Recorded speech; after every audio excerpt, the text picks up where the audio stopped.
Throughout our history, there have been a lot of great names that symbolize peace, nonviolence, and spirit and heart. Names such as Martin Luther King Jr., the Dalai Lama, and Gandhi have received recognition more frequently than a lesser-known leader known as Cesar Chavez. Chavez was a labor leader fighting for fair wages, clean shelter, and better working conditions for farm workers. The many conflicts that Chavez had to face included discrimination, jail time, losing his childhood, and unfair labor conditions. Chavez found a compromise that probably most individuals would have never even thought to be a non-violent compromise. Chavez never used violence to solve any of his problems. He walked his heart out in boycotts, challenged himself through fasting for his people. He was truly a great hero, an American icon that everyone can look up to. Cesar Chavez was born on March 31, 1927, on a small farm near Yuma, Arizona, that his grandfather homesteaded during the 1880s. At age of 10, Chavez's life began as a migrant farm worker when his father lost the land during the Depression. These were bitterly poor years for Cesar, his parents, brothers, and sisters, together with thousands of other displaced families migrated throughout the Southwest, laboring in fields and vineyards. Cesar left school after the 8th grade to help support his family. The Chavez family settled in the East San Jose barrio of Sal Si Puedes, Get Out If You Can. Chavez joined the U.S. Navy in 1945 and served in the Western Pacific during the end of World War II. Later, in 1948, he married Helen Favela, whom he met while working in the Delano vineyards. In 1952, Chavez was laboring in apricot orchards outside San Jose when he met Fred Ross, an organizer for the Community Service Organization, a barrio-based self-help group sponsored by Chicago-based Saul Alinsky's Industrial Areas Foundation. Within several months, Cesar was a full-time organizer with CSO, coordinating voter registration drives, battling racial and economic discrimination against Chicano residents, and organizing new CSO chapters across California and Arizona. Chavez served as CSO National Director in the late 1950s and early 1960s, even though his dream was to create an organization to help farm workers whose suffering he had shared. In 1962, after failing to convince CSO to commit itself to farm worker organizing, he resigned his paid CSO job, the first regular paying job he had. He moved his wife and 8 young children to Delano, California, where he founded the National Farm Workers Association, the NFWA, which later would become the United Farm Workers Association. In September of 1965, Chavez's NFWA, with 12,000 member families, joined an AFL-CIO-sponsored union in a strike against major Delano area table and wine grape growers. Against great odds, Chavez led a successful 5-year strike boycott that rallied millions of supporters to the United Farm Workers. He forged a national support coalition of unions, church groups, students, minorities, and consumers. The two unions merged in 1966 to form the UFW, and it became affiliated with the AFL-CIO. From the beginning, the UFW adhered to the principles of nonviolence practiced by Gandhi and Dr. Martin Luther King Jr. The 1965 strike took a pledge of nonviolence, and Chavez conducted a 25-day fast in 1968 to reaffirm the United Farm Workers' commitment to nonviolence. The late Senator Robert F. Kennedy called Cesar one of the heroic figures of our time and flew to Delano to be with him when he ended the fast. His first fast, of course, he did for nonviolence, to make sure that the workers didn't turn to violence. There was talk of resorting to violence and of abandoning sort of the nonviolent ways that the movement had always espoused. Cesar was really worried about that. He felt and knew that if they resorted to violence, that the only counter to that is more violence. He decided to fast. He decided to recommit himself and the movement to nonviolence.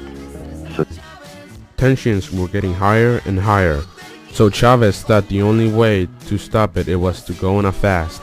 He thought that the only way to fight the conflict of owners and workers was to show them that everyone should be treated equally, fairly, and respectably. That's why he went on a fast. By 1970, the boycott convinced most table grape growers to sign contracts with the UFW. That year, to limit the UFW's success to the vineyards, growers in the vegetable industry signed sweetheart pacts with the Teamster Union. When the UFW's table grape agreements came out for renegotiation in 1973, growers signed with the Teamsters, prompting 10,000 farm workers in California's coastal valleys to walk out of the fields in protest. Cesar called for a new worldwide grape boycott. By 1975, a Lewis Harris poll showed 17 million American adults were honoring the grape boycott. It forced growers to support then California Governor Jerry Brown's collective bargaining law for farm workers, the 1975 Agricultural Labor Relations Act. Since 1975, the UFW won most of the union elections in which it participated. Despite the Farm Labor Board's bureaucratic delays, farm workers made progress. By the early 1980s, farm workers numbered in the tens of thousands were working under UFW contracts, enjoyed higher pay, family health coverage, pension benefits, and other contract protections. Then, in 1982, with more than 1 million in grower campaign donations, Republican George Duck Maginn was elected governor of California. Most objective observers agreed that under Duck Maginn, the Farm Labor Board ceased to enforce the law. In July and August of 1988, Chavez conducted a 36-day fast for life to protest the pesticide poisoning of grape workers and their children.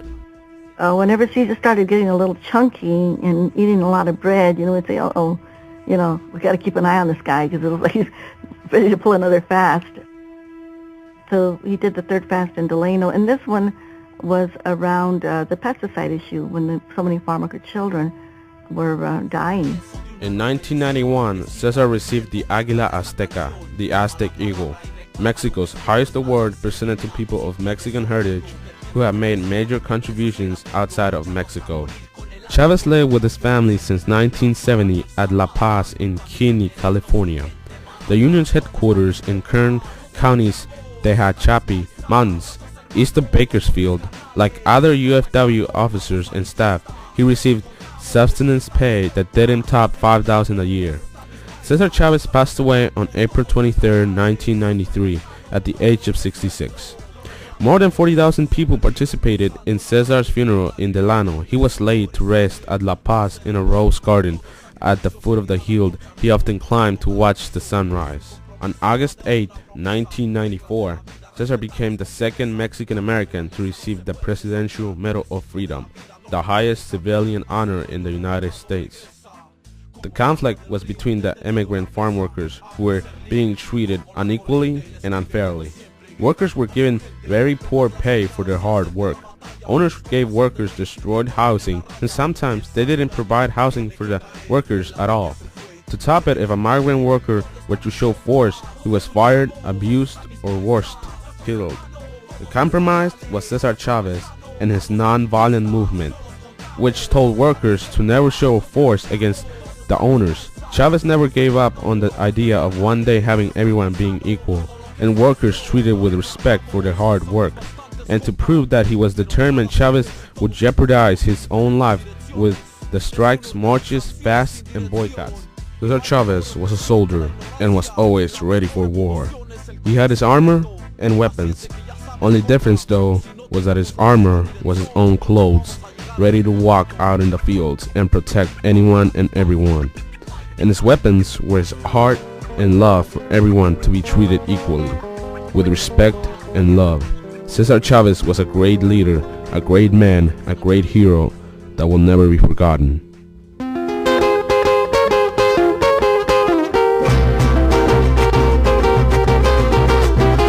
Soy un hombre muy honrado que me gusta lo mejor. A mujeres no me falta ni el dinero ni el amor. Jineteando en mi caballo por la sierra yo me voy. Las estrellas y la luna ellas me dicen dónde voy. Ay, ay, ay, ay, ay, ay, mi amor.